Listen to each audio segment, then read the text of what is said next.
Dan kita kembali membahas tentang Ghazawatun Nabi sallallahu alaihi wasallam, perang-perang Rasul sallallahu alaihi wasallam yang sempat tertunda. Kalau tidak salah kita dulu sampai kepada perang Khaybar. Dan malam ini kita akan membahas perang besar dalam Islam.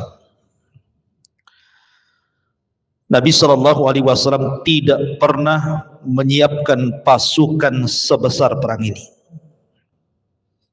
Karena jumlahnya itu hampir mirip dengan perang Ahzab pasukannya. Artinya ini perang besar.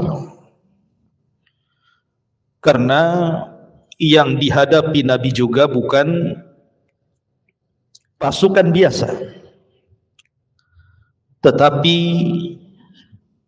negara besar, negara adidaya kala itu dari orang-orang Romawi. Jadi yang dihadapi itu adalah orang-orang Romawi. Dan inilah perang pertama Rasul melawan orang-orang Nasrani. Kalau sebelumnya Rasul disibukkan dengan perang melawan Yahudi, yang ini perang besar melawan Nasrani. Karena ketika itu daulah ataupun Romawi itu agamanya Nasrani. Lah perang ini dalam sejarah disebut perang Mu'tah namanya. Perang Mu'tah. Tetapi sebelum kita menjelaskan tentang bagaimana peristiwa perang Mu'tah ini, saya ingin menjelaskan tentang peristiwa sebelum peperangan. Dua peristiwa yang penting juga kita bahas. Pertama tentang Umratul Qadha, umrah Nabi SAW yang kedua yang disebut dengan Umrah Qadha. Kemudian yang kedua, menikahnya Nabi SAW dengan Maimunah bintu Harith.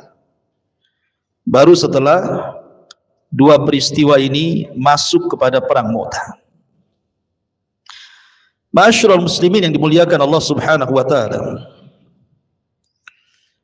Anas ibn Malik radhiyallahu an dan juga sahabat yang lainnya menceritakan kepada kita, Nabi sallallahu alaihi wasallam seumur hidupnya itu umrah 4 kali. Seumur hidup Rasul, Nabi sallallahu alaihi wasallam itu umrah 4 kali dan haji sekali. Adapun umrah yang pertama disebut dengan Umrah Hudaybiyah karena peristiwanya di tahun Hudaybiyah tahun 6 Hijriah. Tapi Nabi SAW tidak bisa umrah karena tidak boleh melangkah ke haram kecuali pasti akan diperangi, akan diserang oleh orang-orang kafir Quraisy. Tapi niatnya Nabi SAW umrah itu sudah dianggap umrah, karena memang kala itu Rasul tidak bisa masuk.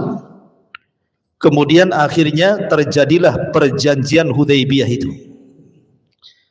Lah salah satu isi perjanjian Hudaybiyah yang kesemuaannya merugikan kaum muslimin adalah bolehnya umrah tahun depannya.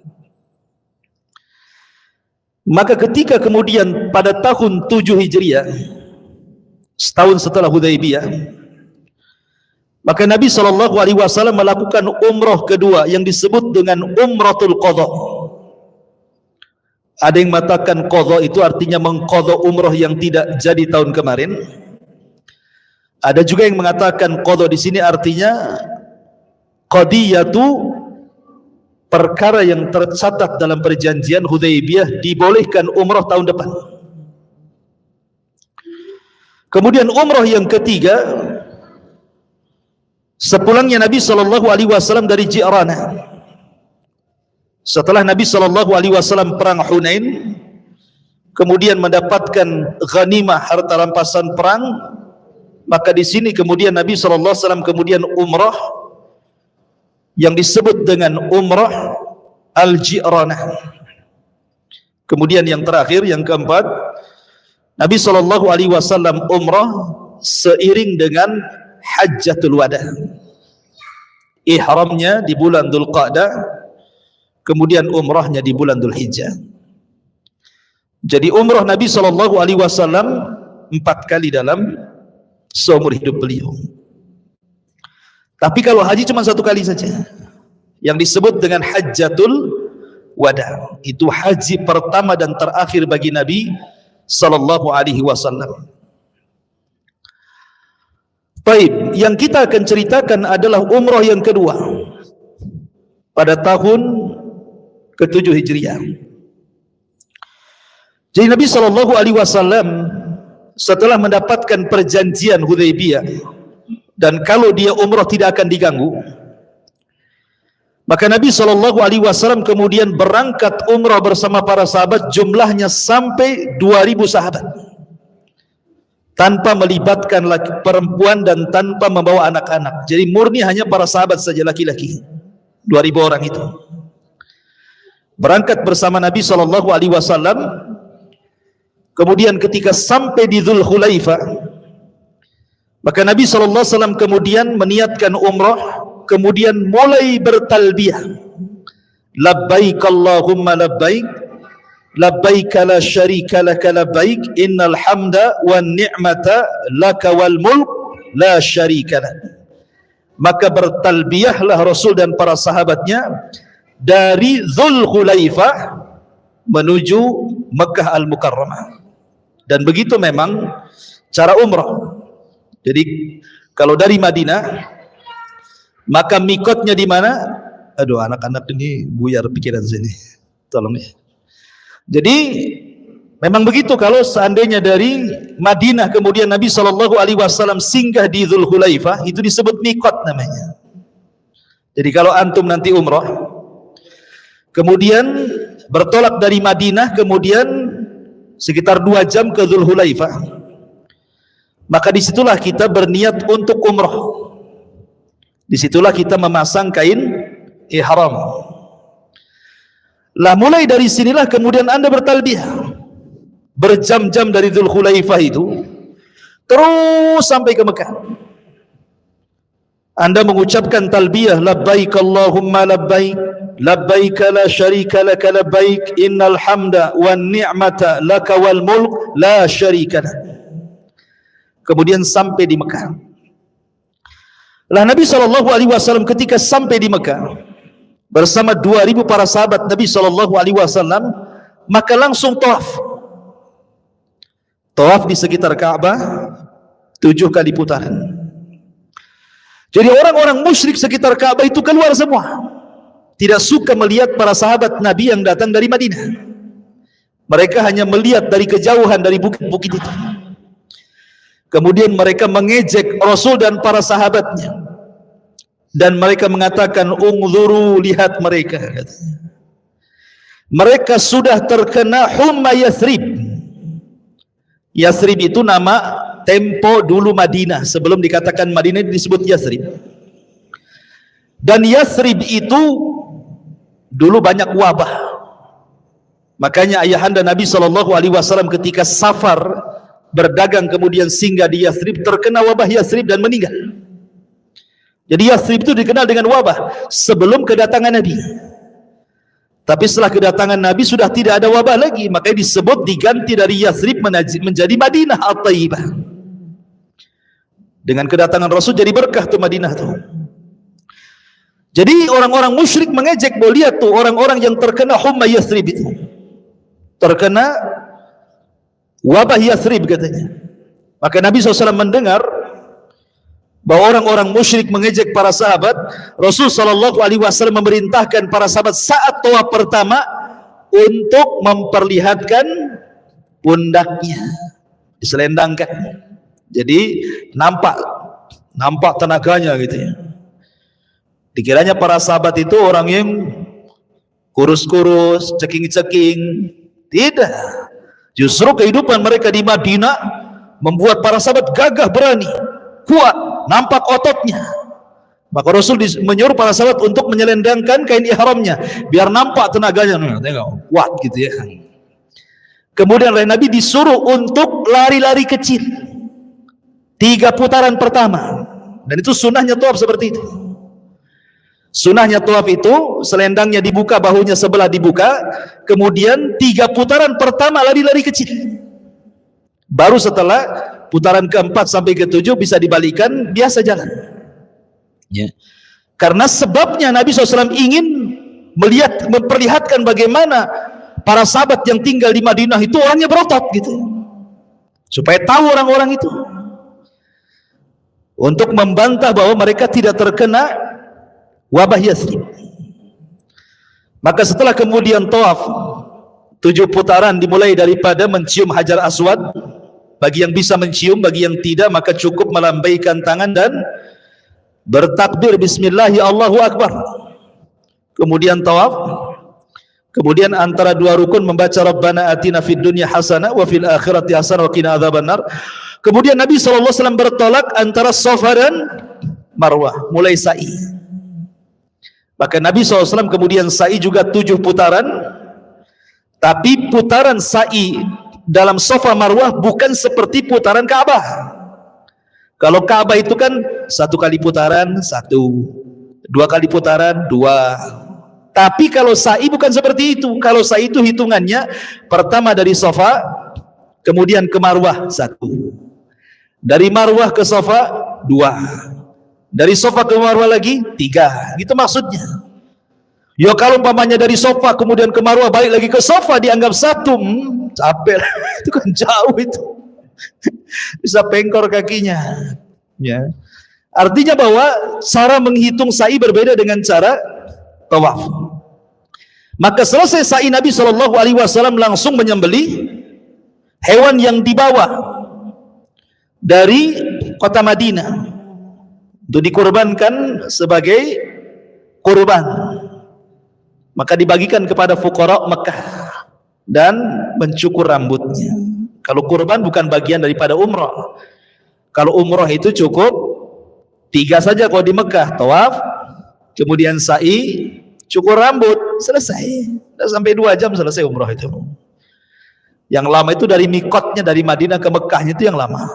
Kalau sudah sampai di Mekah itu 2 jam kelar itu umrah itu. Kok bisa 10 hari travelnya Ustaz? Lebihnya jalan-jalan. Jalan-jalan. Nengok sepeda Nabi Adam. Ada sepeda Nabi Adam? Iya ada. Rupanya dari Jogja sepedanya. Di Saudi sepeda itu hadiah dari Indonesia, itu dipajang, saking gedenya disebut sepeda Nabi Adam. Ya. Ma'asyiral muslimin yang dimuliakan Allah Subhanahu wa taala.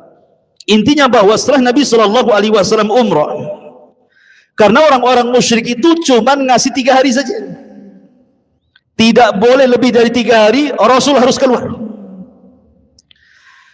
Lah ketika di tengah-tengah umrah itulah Nabi SAW kemudian melamar salah satu ummul mukminin namanya Maimunah bintul Haris saat umrah qadha itu. Ini peristiwa yang kedua. Rasul melamar Maimunah bintul Haris. Subhanallah ikhwan. Ibunda Maimunah itu namanya Hindun bintu Auf. Hindun bintu Auf. Dikaruniai oleh Allah Subhanahu wa taala 6 perempuan. Jadi dia punya anak 6 perempuan.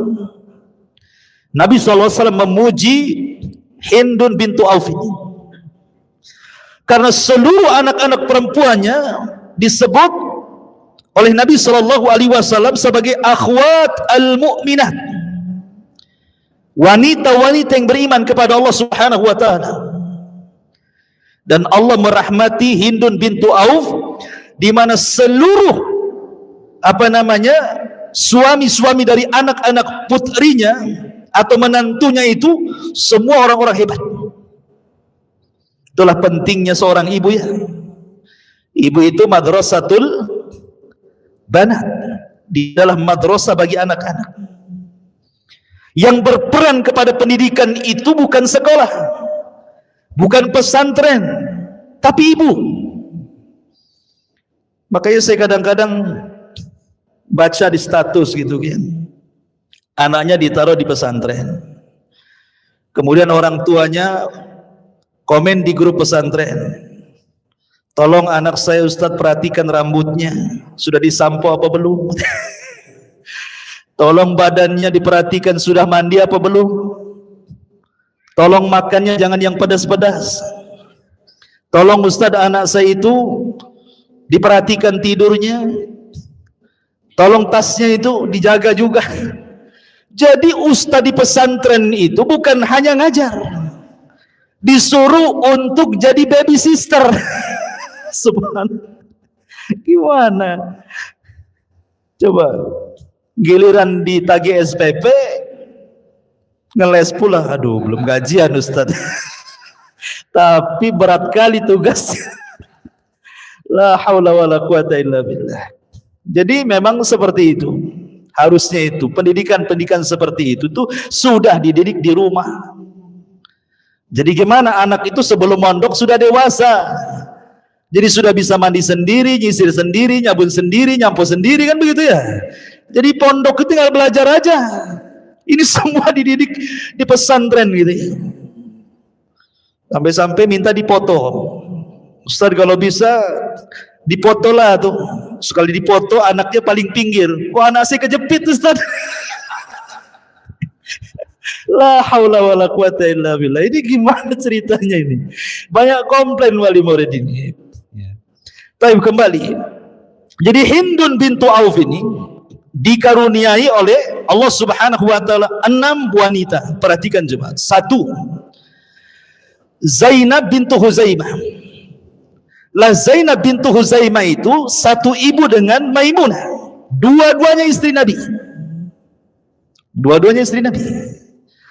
Zainab bintu Huzaimah dinikahi oleh Nabi sallallahu alaihi wasallam tetapi tidak punya anak. Kemudian setelah itu Nabi sallallahu alaihi wasallam menikah dengan Maimunah bintul Haris. Saat umrah qadha yang kita ceritakan ini namanya Maimunah bintul Haris. Nanti kita ceritakan siapa yang Maimunah. Kemudian yang ketiga, anaknya adalah Lubabah Al-Kubra. Lubabah ini disebut dengan Ummu Fadl. Suaminya siapa? Pamannya Nabi Abbas. Abbas ibn Abdul Muttalib. Kemudian anak yang ketiga, Lubabah As-Sughra. Dinikahi oleh sahabat mulia yang namanya Al-Walid ibn Mughirah. Dia dinikahi oleh Al-Walid ibn Mughirah, anaknya kemudian jadi sahabat namanya Khalid ibn Walid. Ya. Al-Walid ibn Mughirah ini orang kafir. Jadi Lubabah salah satu anaknya Hindun bintu Auf menikah dengan Al-Walid ibn Mughirah, punya anak Khalid bin Walid. Siapa yang terkenal Khalid bin Walid? Nanti juga akan ada kisahnya dalam perang yang kita ceritakan, perang Mu'tah ini. Karena Khalid ini tidak pernah terlibat dalam peperangan kecuali di perang Mu'tah perdana. Karena dia kan terakhir masuk Islamnya masalahnya. Jadi setelah orang hijrah ke Madinah baru dia masuk Islam. Makanya perang perdananya inilah melawan orang-orang Nasrani Romawi. Kemudian juga di antara anaknya adalah Asma bintu Umais. Asma bintu Umais ini suaminya siapa? Ja'far, paman Nabi. Ja'far meninggal dinikahi Abu Bakar. Abu Bakar meninggal dinikahi Ali lagi. Kemudian dia baru meninggal. Kemudian juga Salma bintu Umais juga dinikahi siapa? Oleh Hamzah. Hamzah juga paman Rasul. Ya kan? Lihat. Masyaallah muslimin yang dimuliakan Allah Azza wa Jalla. Jadi Hindun bin Auf ini memang luar biasa. Dia ibu yang merawat anak-anaknya, semua menantunya orang-orang hebat. Lah salah satunya adalah Maimunah bintul Haris. Ini yang kita akan ceritakan sedikit. Lah Maimunah bintul Haris ini dia dinikahi Nabi sallallahu alaihi wasallam saat umrah qadha pada bulan Dzulqa'dah tahun 7 Hijriah. Lah Nabi sallallahu alaihi wasallam ketika melamar Maimunah kemudian menggaulinya, ketika itu salah satu pembesar Aus namanya Sa'd bin Ubadah, meminta kepada orang-orang musyrik untuk ditambah 1 hari. Karena kan orang musyrik hanya ngasih 3 hari saja kan.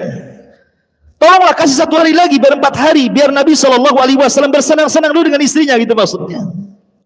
Bukankah dia adalah Rasulullah dan bumi ini bumi Allah, terserah dia lah mau nambah hari, katanya. Tapi Nabi SAW mengingatkan Sa'd bin Ubadah, ini pentingnya tidak boleh mengingkari perjanjian. Kata Nabi, tidak perlu wahai Sa'ad, karena kita sudah terikat dengan perjanjian. Kita umrah hanya 3 hari saja. Makanya setelah 3 hari Nabi SAW kemudian di hari ketiga melamar Maimunah, kemudian menikahinya, kemudian menggaulinya, kemudian pergi ke Madinah. Dan Ummul Mukminin Maimunah ini dikenal orangnya keras kepada agama. Sampai-sampai dia pernah mengatakan kepada kerabatnya yang ketika itu datang ke rumahnya tercium bau minum khamar. Maka Maimunah mengatakan, kalau engkau keluar ke kaum muslimin, kau minum khamar, kemudian tertangkap dan kau didera atau dicambuk 40 kali, kalau itu terdengar ke telingaku, jangan pernah kau menginjak rumahku selamanya. Dan diancam gitu ya, keras kepada kerabatnya itu. Kalau sampai kau ketahuan minum khamar, kemudian tertangkap dan dicambuk 40 kali, jangan kakimu menginjakkan di rumahku. Saking kerasnya itu. Ya, Maimunah ini. Subhanallah, Maimunah ini luar biasa. Dia menikah di Mekah. Di rumah itulah dia menikah dengan Rasul. Di rumah itulah dia berhubungan dengan Rasul, dan di rumah itu pula wafatnya Maimunah. Jadi Maimunah itu wafat di tempat dia menikah sendiri. Dan usianya sudah 85 tahun. Menikah dengan Rasul itu sudah lemah, sudah tua. Ya. Tapi Nabi SAW menikahi dengan Maimunah ini karena ada maslahat dakwah di kota Mekah. Lah ketika Nabi SAW kemudian bertolak dari Mekah ke Madinah setelah 2 peristiwa umrah qada dan juga menikahnya Rasul dengan Maimunah bintul Haris ini, tiba-tiba kemudian ada putrinya Hamzah ibn Abi Abdul Muttalib ini yang menikah di perang Uhud. Hamzah ini kan ketika meninggal, keluarganya masih di Mekah. Jadi ketika Nabi SAW kemudian pulang dari Mekah ke Madinah, putrinya Hamzah ini mengikuti dari belakang. Dan ingat bahwa Hamzah itu walaupun paman Rasul di satu sisi, tapi di sisi lain saudara sepersusuan. Jadi Rasul itu dengan Hamzah itu sepersusuan, walaupun satu sisi dia pamannya kan gitu ya. Karena anak daripada Abdul Muttalib, saudara daripada ayahnya Abdullah. Tapi karena sesusu dari Suwaibah, maka Rasul dengan Hamzah itu saudara sepersusuan. Jadi putrinya berteriak-teriak dan mengatakan, ya ammi, wahai pamanku, maksudnya Nabi SAW. Maka Rasul melihat rupanya putrinya Hamzah, dan dia mengatakan, saya sudah tidak kerasan di Mekah, ingin ikut engkau ke Madinah. Tiba-tiba di situ sudah ada 3 orang mulia yang ingin mengasuhnya. Pertama Ali bin Abi Thalib, yang kedua Abbas ibn Abi Thalib, Abdul Muttalib, paman Rasul juga, dan yang ketiga Zaid ibn al-Harithah. Kata Ali radhiyallahu anhu, ya Rasulullah, biarkan anak itu ikut serumah denganku, karena dia adalah anak pamanku, sepupu denganku, biar aku bawa. Tapi Abbas mengatakan tidak, dia harus ikut denganku. Dia harus ikut denganku, karena istriku itu bibinya dia. Kata Zaid mengatakan tidak, dia harus ikut dengan aku, katanya. Karena bagaimanapun aku ada kedekatan dengan dia. Maka Nabi SAW bingung memutus. Setelah mengatakan seperti itu, mengatakan sebaiknya anak putri ini dibawa oleh Ja'far. Kenapa? Karena istri daripada Ja'far itu adalah bibi daripada anak Hamzah, dan Rasul mengatakan al-khalatu bimanzilatil bahwa bibi itu sekedudukan dengan ibu. Ini yang banyak dilupakan di masyarakat, ya. Kalau seandainya seseorang itu ibunya sudah meninggal, bibi-bibinya masih ada tuh. Terkadang kita ini tidak pernah berbuat baik kepada mereka, ngubungi mereka pun tidak, padahal mereka itu pengganti orang tua, kata Rasul. Kapan lagi kita berbuat baik kepada orang tua kita sementara sudah meninggal? Ini kesempatan bibi masih ada.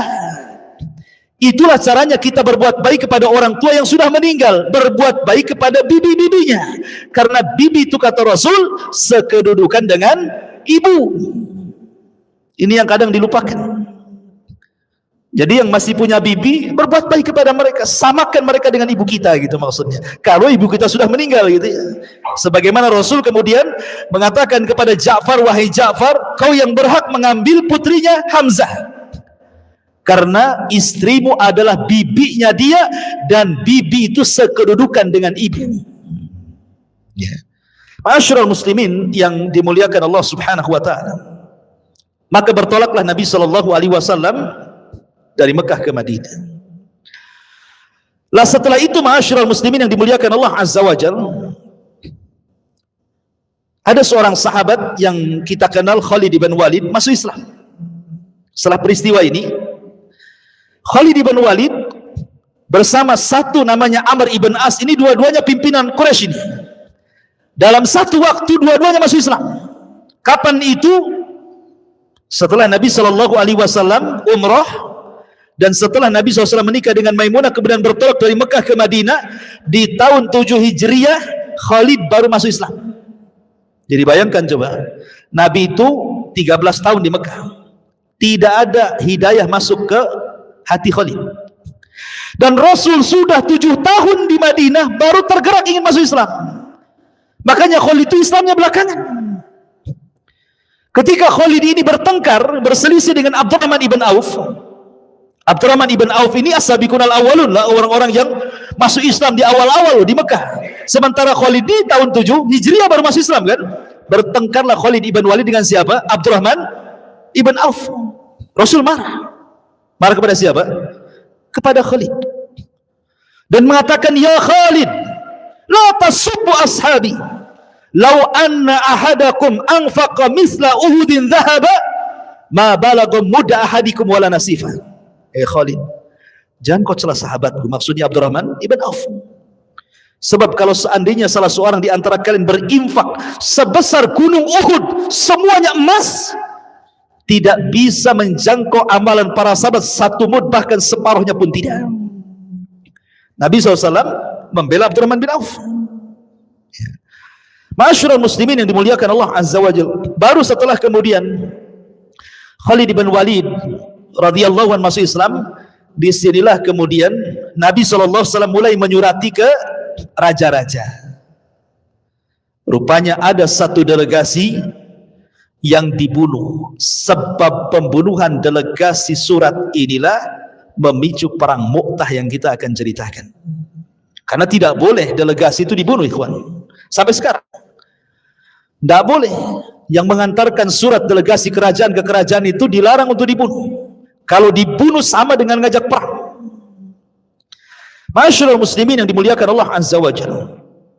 Jadi perang Mu'tah ini adalah peperangan kaum muslimin melawan kekaisaran Bizantium Romawi.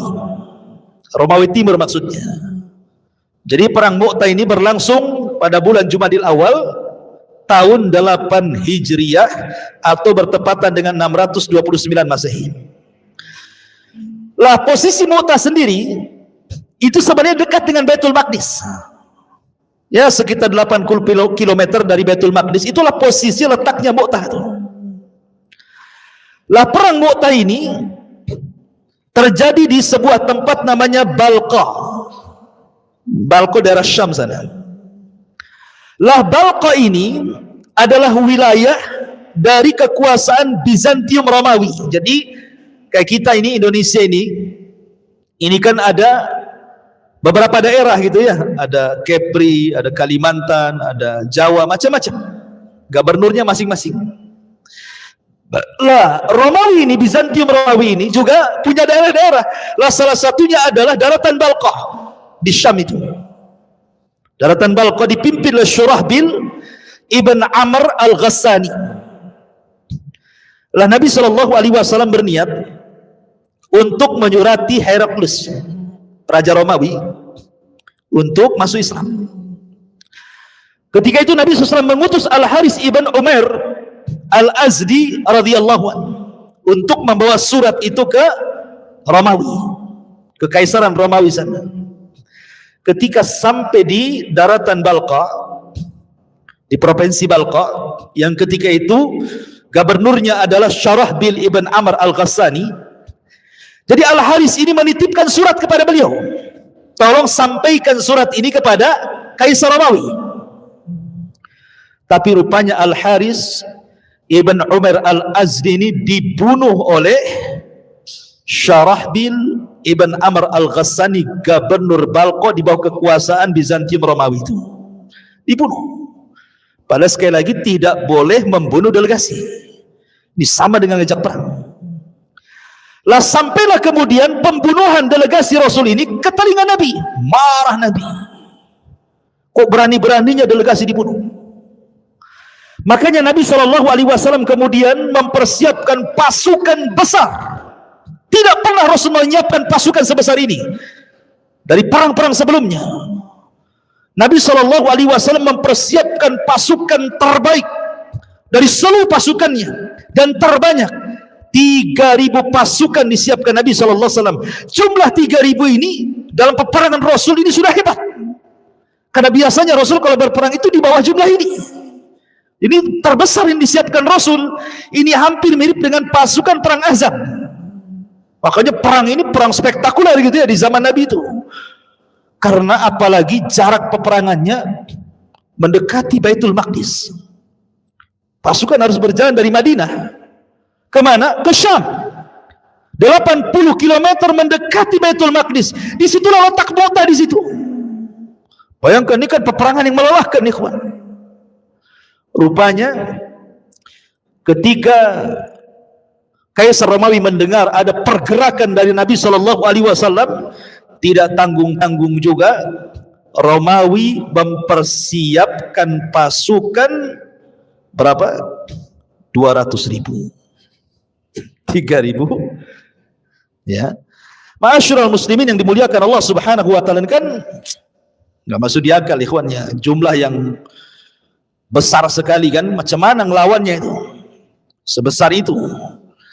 Ma'asyiral muslimin yang dimuliakan Allah Subhanahu wa taala. Tetapi sekali lagi, dalam Islam perang itu bukan hanya mengandalkan jumlah kan.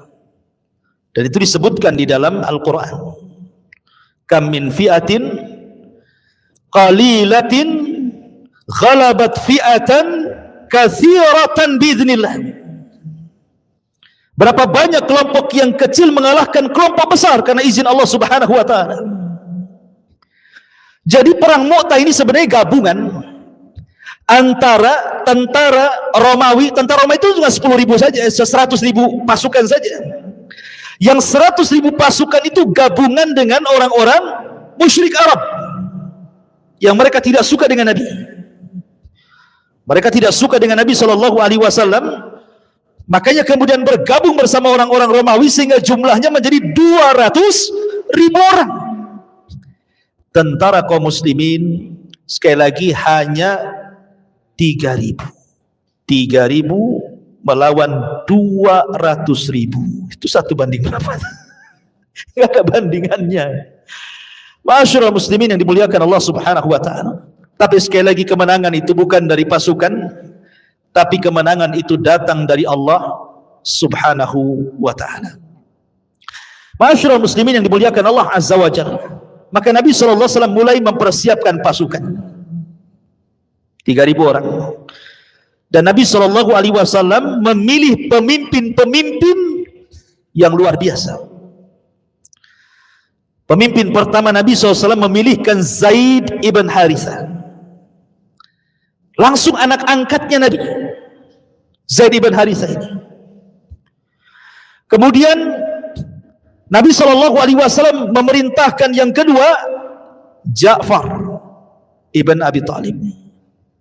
Ja'far ibn Abi Talib. Dan Ja'far ini adalah orang yang dijuluki pemilik dua sayap di sorga. Karena nanti dalam perang Mu'tah itu tangannya terputus. Dan Rasul mengatakan Allah sudah menggantikan kepada Ja'far itu dua sayap di sorga, dan dia akan terbang sesuka dia di sorga. Kemudian Nabi SAW memilih dari kalangan Ansar satu, namanya Abdullah ibn Rawaha, orang yang luar biasa dalam ibadahnya. Nanti diceritakan sedikit biografi beliau. Inilah pemimpin-pemimpin Nabi SAW. Pertama, Zaid. Kalau seandainya Zaid meninggal, bendera dipegang oleh Ja'far. Kalau seandainya Ja'far meninggal, dipegang oleh Abdullah ibn Rawaha. Dan yang keempatnya tidak disebutkan siapa. Walaupun kemudian dalam peperangan akhirnya bendera itu diambil oleh Khalid ibn Walid dan di tangannya kemenangan. Ma'asyiral muslimin yang dimuliakan Allah Azza wa Jalla, kebiasaan Rasul dalam setiap peperangan atau mengutus pasukan perang, maka Nabi SAW biasanya memberikan wasiat dengan takwa. Jadi sebelum melepaskan pasukan itu, Nabi SAW mengingatkan mereka tentang takwa. Maka kita juga sama, apabila bukan hanya mengirim pasukan, kalau ada keluarga kita yang safar pun, doanya kan seperti itu kan ya, astaudiukallah takwa, aku titipkan kepada Allah, mudah-mudahan kau bertakwa sampai tempat, kan itu. Jadi Nabi SAW itu biasa memberikan wasiat sebelum mengirim pasukan itu agar bertakwa kepada Allah dan agar tetap berbuat baik selama peperangan. Kata Nabi SAW, "Ughzu bismillah." Ingat, berperanglah kalian menyebut nama Allah. Ughzu bismillah fi sabilillah. Qatilu man kafara billah.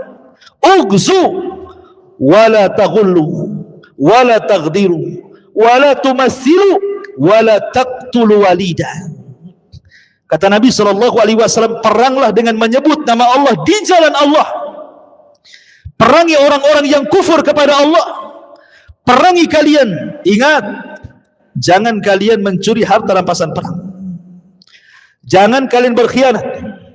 Jangan kalian memutilasi orang yang sudah mati. Jangan kalian membunuh anak-anak, perempuan, atau kakek-kakek yang tidak berdaya, atau tokoh-tokoh agama dalam tempat-tempat ibadah mereka. Lihat bagaimana Nabi SAW dalam peperangan saja Islam itu masih mengedepankan adab. Lihat kalau perang sekarang, tidak ada adab lagi. Kalau perang sekarang ini bukan pakai senjata, udah pakai nuklir, pakai bom atom, pakai macam-macam. Yang mati ya macam-macam lah. Mau anak-anak, mau perempuan, ibu hamil, ibu menyusui, semua mati. Semua mati. Sudah tidak ada lagi aturan perang, kan? Islam itu masih punya aturan perang. Makanya kenapa kemudian Allah Subhanahu wa taala berfirman, "Wa ma arsalnaka illa rahmatan lil alamin." Tidaklah kami utus engkau ya Muhammad kecuali menjadi rahmat bagi semesta alam. Akhirnya kemudian setelah Nabi SAW kemudian menyiapkan 3.000 pasukan dipimpin oleh Zaid, disinilah tiba-tiba pemimpin ketiga yang ditunjuk Rasul, Abdullah ibn Rawaha, menangis. Menangis dia. Kenapa dia menangis? Ketika hendak berangkat. Maka para sahabat bertanya, "Wa ma yubkika ya ibn Rawaha?" Wahai ibn Rawaha, kenapa kau menangis?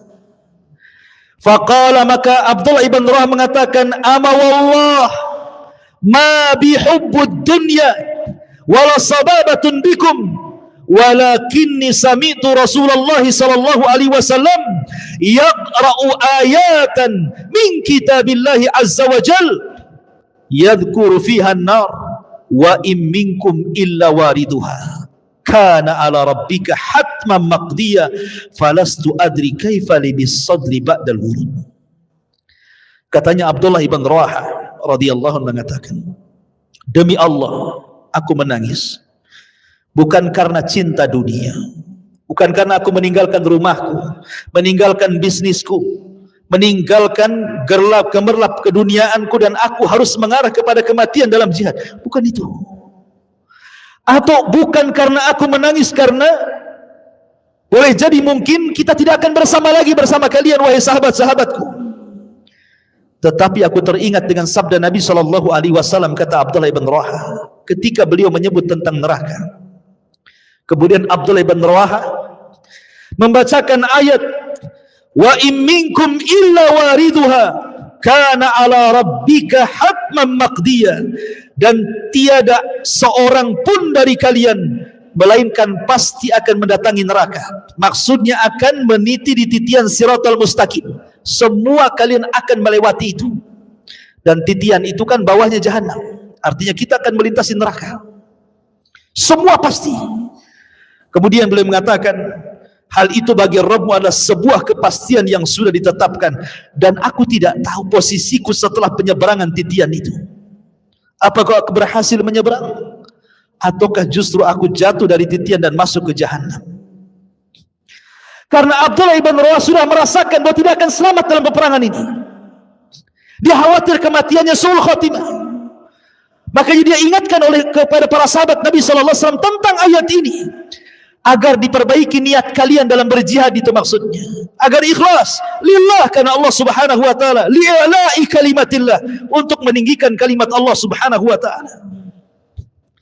Ketika kemudian Abdullah ibn Rawaha mengatakan seperti itu, maka kaum muslimin berusaha untuk menenangkan Abdullah ibn Rawaha.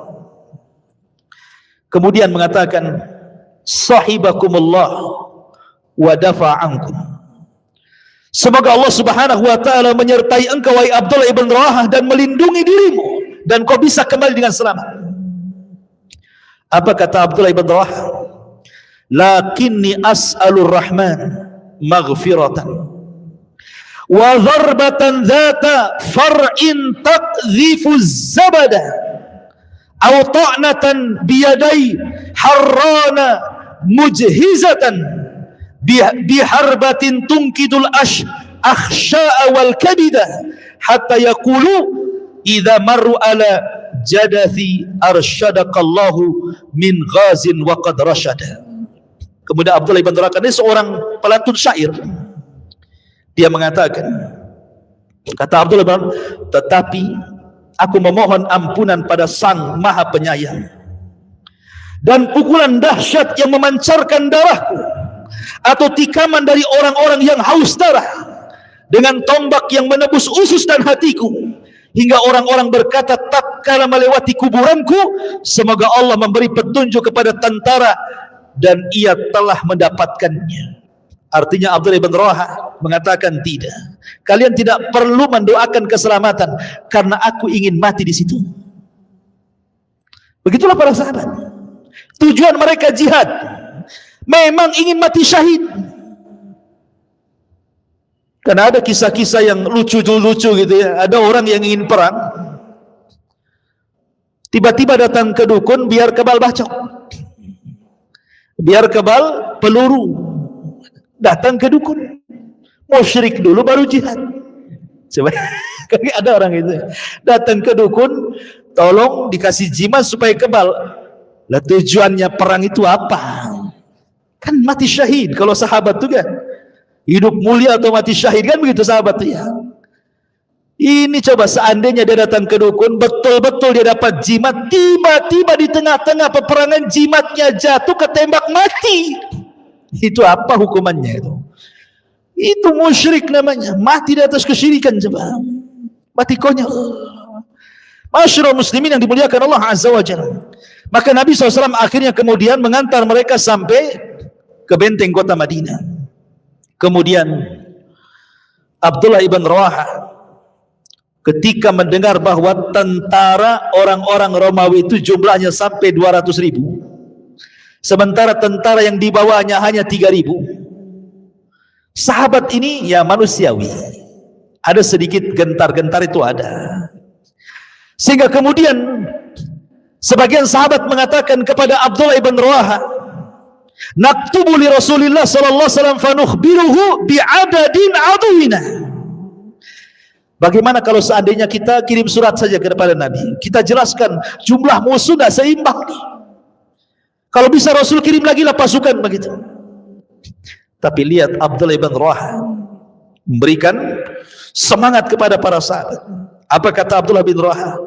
Wallahi ya kaum, innal ladzi taqrahuna lalladzi kharajtum lahum tatlubuna syahada wa man uqatilul aduwa bi'uddatin wala quwwatin wala kasratin ma nuqatiluhum illa bihadza ad-din alladhi aqramana Allah bih fantalaqu fa innama hiya ihdal husnayaini imma zuhurun wa imma syahadatun. Kata Abdullah ibn Rawaha, wahai para tentara, demi Allah, sesungguhnya apa yang kalian takutkan sungguh inilah yang kalian cari, maksudnya mati syahid.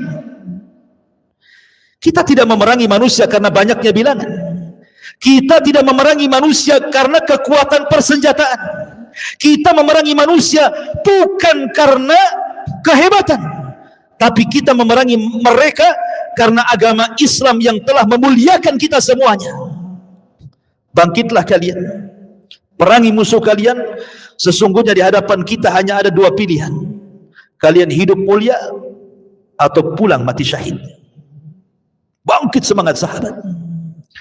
Akhirnya walaupun hanya 3.000 pasukan, di depannya 200.000 pasukan, tidak gentar mereka.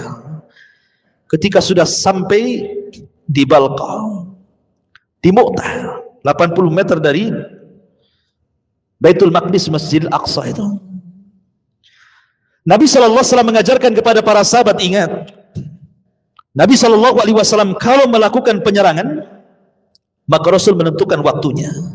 Kapan? Setelah sholat subuh. Itu kebiasaan Rasul dan para sahabat. Rasul SAW tidak menyerang di waktu siang, Rasul tidak pernah menyerang di waktu sore, apalagi malam. Tapi Nabi SAW selalunya menyerang setelah sholat subuh. Alasannya apa? Sering saya kisahkan atau saya ceritakan kepada antum. Karena di waktu subuh itu ada angin kemenangan yang disebut dengan sobah. Diambil dari sobah, sobahul khair, sobah. Jadi anginnya namanya sobah.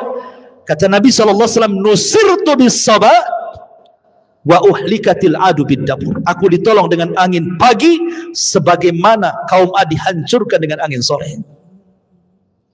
Dan Allah mengatakan fal mughirati subha dalam surah Al-Adiyat, wal adiyati dhabha fal muriyati qadha fal mughirati subha. Apabila Rasul dan sahabatnya menyerang pasti di waktu subuh. Selepas sahabat subuh baru mereka nyerang. Begitulah aturannya. Makanya kenapa seorang Yahudi, jenderal Yahudi Israel pernah mengatakan, kalau seandainya orang-orang yang sholat subuh di Palestina itu jumlah mereka seperti jumlah sholat Jumat, maka mereka akan mengalahkan kita. Itu pernyataan Yahudi itu. Masalahnya sholat subuh tidak seperti sholat Jumat masalahnya, makanya kalah terus. Coba lihat sholat subuh kita ini. Kalau di umumnya di tempat-tempat di luar-luar Batam itu kadang-kadang sudah kakek-kakek, sudah renta-renta, sudah sepuh-sepuh kan, itu punya dekat-dekat rumahnya masjid. Anak-anak muda itu entah berantah kemana, ada di mana mereka? Itu di pesantren saja memang sudah aturan kan itu ya. Jadi sholat fajar itu marbut bil falah, terikat dengan kemenangan. Ya. Masyarul muslimin yang dimuliakan Allah Subhanahu wa taala. Maka setelah subuh bergeraklah pasukan. Di hari pertama para sahabat berperang dengan sangat sejuk. Banyak tentara Romawi yang terbunuh. Padahal jumlah mereka banyak. Di hari kedua sama. Banyak tentara Romawi terbunuh. dan belum ada yang terbunuh di pasukan kaum muslimin. Hari ketiga inilah hari yang naas bagi kaum muslimin, hari yang sulit. Dalam peperangan hari ketiga, 3 jenderal langsung meninggal. Zaid ibn Harithah meninggal, kemudian bendera diambil oleh Ja'far, kemudian Ja'far tangan kanannya terputus diambil dengan tangan kirinya terputus, kemudian dipeluk benderanya. Kemudian macam-macam senjata menusuk Ja'far ini, sampai ketika terguling jasadnya hampir 99 luka di badannya, luka pedang, luka panah, luka tombak, dan luka-luka yang lainnya, sayatan dan begitu seterusnya. 90 luka, menunjukkan bahwa keberanian para sahabat. Baru setelah kemudian Ja'far meninggal, bendera diambil siapa? Abdullah ibn Rawahah. Tapi sayang, Abdullah ibn Rawahah pun kemudian harus meninggal mati syahid. Bayangkan kondisi seperti ini, kondisi ketika 3 pasukan ini, tiga jenderal ini meninggal dalam peperangan, sedikit banyak itu membuat ciut pasukan kan? Ya, sedikit banyak membuat ciut pasukan. Padahal strategis peperangan itu sudah luar biasa. Pasukan depan, pasukan belakang, pasukan kanan, kiri, tengah, pasukan inti, dan begitu seterusnya. Memang sudah luar biasa strategisnya itu. Tapi ketika para pemimpinnya kemudian satu persatu mati syahid, otomatis ada sedikit keciutan dari pasukan itu. Makanya kemudian setelah peperangan ini berhenti sesaat, kemudian akhirnya pasukan pun mundur. Kemudian ada seorang namanya Thabit ibn Arqam yang ketika itu memegang bendera sebagai pengganti tiga panglima yang gugur itu. Kemudian mengatakan, ya ma'syaral muslimin, istalihu ala rajuli minkum. Wahai kaum muslimin, pimpinan kita tiga-tiganya sudah wafat.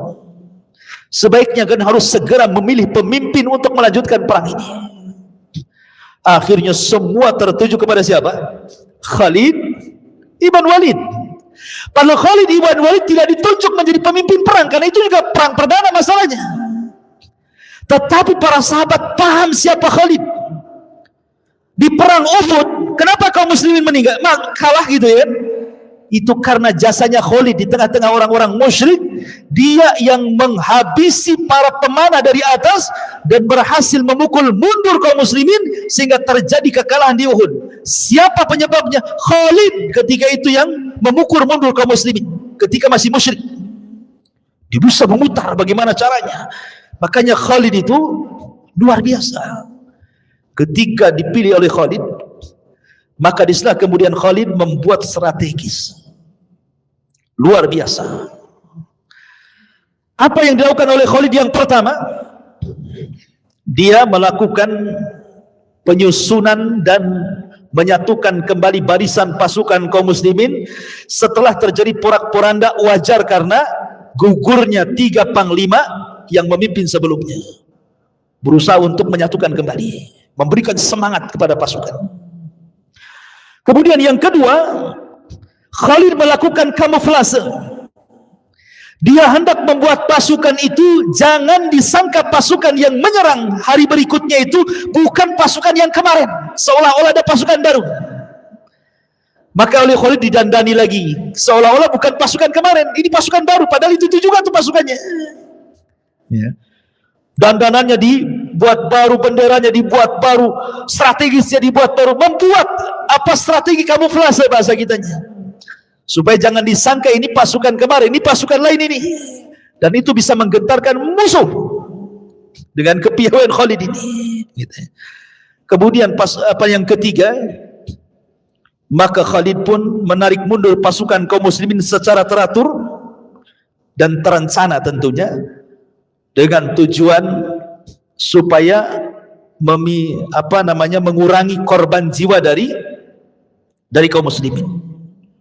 Khalid pun kemudian setelah kemudian berusaha memukul mundur Kemudian Khalid pun mundur bersama pasukan supaya jangan dilanjutkan perangnya karena orang Romawi sudah ketakutan dan mereka tidak mengejar juga. Maka Khalid pun kemudian pulang ke Madinah membawa pasukan yang selamat, sebab kalau terus dilakukan peperangan pasti semua syahid, gak imbang dengan pasukan. Maka strategis yang ketiga, sebaiknya Khalid pulang dan mengatur pasukan lain nanti menggempur berikutnya, gitu maksudnya.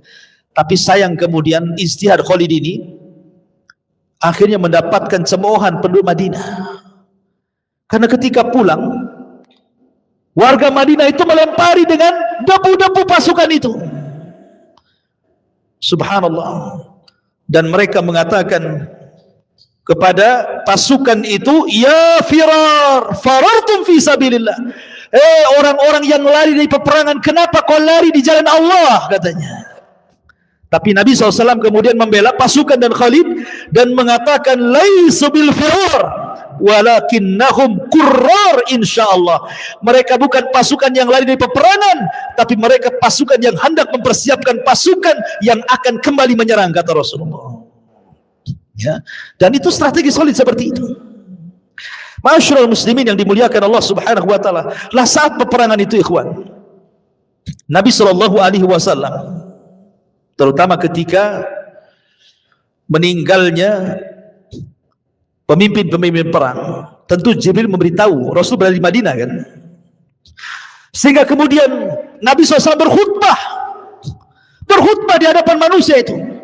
Jadi Rasul sedang berkhutbah, di Mu'tah sedang perang, satu persatu itu gugur para jenderal itu. Kemudian kata Nabi SAW dalam khutbahnya, ya ma'syaral muslimin, wahai kaum muslimin, as-salatul jami'ah. Salatul jami'ah itu artinya panggilan ketika ada kabar genting. Maka panggilannya as-salatul jami'ah, seperti salat kusuf itu kalau gerhana, maka jangan azan, tetapi cukup as-salatul jami'ah. Nanti orang datang dari mana-mana. Kata Nabi SAW, telah sampai kabar kepadaku, sesungguhnya Zaid telah meninggal dan dia mati syahid. Mintakan ampun kepada Allah kepada Zaid. Kemudian Ja'far juga telah mati syahid. Mintakan ampun kepada Allah agar dosa-dosa Ja'far diampuni, dan aku bersaksi bahwa dia mati syahid. Kemudian Abdullah ibn Rawahah pun sudah gugur dan dia mati syahid. Mintakan ampun kepada Allah akan dosa-dosa Abdullah ibn Rawahah. Kemudian Rasul mengatakan, dan sekarang bendera sedang dipegang oleh Khalid ibn Walid. Dari mana Rasul tahu coba? Kalau zaman sekarang iya ada WA, tinggal di WA aja Nabi. Zaman dulu bagaimana cara tahunya bahwa bendera dipegang Khalid coba, kalau bukan wahyu kan? Maka Rasul mengatakan sekarang bendera sedang dipegang Khalid ibn Walid, padahal dia bukan orang yang dipilih untuk menjadi pemimpin. Tetapi Rasul mengatakan, Allahumma hadza saifun min suyufika fansur bihi, ya Allah, dia adalah pedang dari pedang-pedangmu, tolonglah dia, menangkan peperangannya. Sejak itulah maka Khalid ibn Walid disebut Saifullah, pedangnya Allah Subhanahu wa taala. Karena dalam perang Mu'tah berhasil memukul mundur musuh. Khalid ini memakai serban, di balik serban itu dia menyimpan 3 helai rambut Nabi. Waktu perang Mu'tah serbannya jatuh, maka Khalid kemudian mengambil serbannya sampai harus menghadapi tentara Romawi yang banyak, sampai berhasil mengambil serbannya itu. Sahabat mengatakan, ya Khalid, kau berperang untuk sorban atau untuk Allah? Kau berperang untuk apa gitu? Kau perang untuk serbanmu atau untuk Allah, katanya. Kata Khalid, wallahi di balik serban itu ada 3 helai rambut Nabi. Aku tidak hendak 3 helai rambut itu dihinakan orang-orang kafir, maka aku ambil. Makanya kemudian orang-orang Romawi terheran-heran dengan strategi Khalid bin Walid. Bagaimana mungkin 3.000 pasukan bisa mengalahkan 200.000 pasukan? Sehingga kemudian ada seorang Romawi datang kepada Khalid mengatakan kunci kemenangan, ya Khalid, kenapa kau bisa melakukan hal ini kepada kami? Ini kuncinya nih, kemenangan Khalid nih. Kata Khalid, ya, karena kalian takut kematian. Ya, karena kalian takut kematian, Kalian cinta dengan dunia katanya, sementara kami cinta dengan kematian dan benci dengan dunia. Itu jawaban Khalid. Kenapa kalian kalah? Karena kalian cinta dengan dunia dan takut kematian, sementara kami cinta kematian dan kami benci dengan dunia. Makanya Allah menangkan dalam perang Mu'tah ini. Ma'asyiral muslimin yang dimuliakan Allah Subhanahu wa taala, tapi ikhwatu bidin luar biasa dalam perang ini. Walaupun tentara kaum muslimin 203.000 orang melawan 200.000, tapi yang korban dari kaum muslimin itu tidak banyak. Herannya itu hanya 12 orang. Bayangkan ya. Sementara tentara yang mati dari Romawi itu sudah tidak terhitung jumlahnya. Yang meninggal dalam perang Mu'tah itu disebutkan nama-namanya. Pertama Zaid ibn Harithah, yang kedua Ja'far ibn Abi Talib, yang ketiga Abdullah ibn Rawaha, yang keempat Mas'ud ibn Aswad, yang kelima Wahab ibn Sa'ad, yang keenam Ubad ibn Qais, yang ketujuh Amr ibn Sa'ad, yang kedelapan Al-Haris ibn Nu'man, yang kesembilan Suraka ibn Amr, yang ke-10 Abu Kulayb ibn Amr, yang ke-11 Jabir ibn Abi Sa'sa'ah, dan yang terakhir Amir ibn Sa'ad. Hanya 12 orang yang mati syahid dalam pertempuran maha dahsyat, ikhwan. Menunjukkan kehebatan kaum muslimin, di mana tentara yang dikirim Rasul itu bukan tentara biasa, bahasa kitanya Kopassus itu tentara-tentara khusus yang memang dididik untuk berjihad oleh Nabi SAW. Luar biasa. Tapi di sini ma'asyiral muslimin ada 4 peran sahabat yang mulia dalam perang Mu'tah ini, yang biografinya sungguh indah untuk kita ungkap. Pertama Zaid ibn Harithah. Siapa Zaid ibn Harithah? Kemudian yang kedua Ja'far. Siapa Ja'far? Yang ketiga kemudian Abdullah ibn Rawaha. Siapa si Abdullah ibn Rawaha ini? Dan yang keempat Khalid ibn Walid. Ini 3 sahabat harus dikupas sejarahnya. Karena 4 sahabat ini yang banyak terlibat dalam peperangan ini.